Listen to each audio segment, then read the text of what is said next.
कपडे करणं नको, साडी करणं नको असं तिच्या मनात आलं, तर बाबासाहेबांनी पुन्हा कोणता अधिकार दिला? बापाच्या संपत्तीमध्ये वारसा हक्क, बापाच्या संपत्तीमध्ये तिला वाटा आहे. मग जर आपला भाऊ आपली वहिनी आपल्याला कपडे घेऊन देत नसेल, जयंतीला आपला सन्मान करत नसेल, तर 100 रुपयाचा एक बॉन्ड भेटतो, तहसीलमध्ये जायचं, वारसा हक्काचं प्रमाणपत्र घ्यायचं, बापाच्या अर्धी प्रॉपर्टी आपल्या ताब्यात घ्यायची, भावाकडे 5 एकर शेती आहे, 2.5 एकर एका महिन्यात ती अनावर होती, काय साड्या घ्यायच्या. कोणामुळं?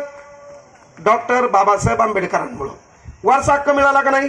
त्यानंतर महत्वाची गोष्ट, एखादा दलिंदर समजा तुला त्रास द्यालाय. जुन्या काळात पुरुष कितीही कलंकित असेल पण त्याला तो बायकुल टाकून देऊ शकत होता, पण तिला डबल नांदवायचा न नांदवायचा अधिकार याच्याकडे होता.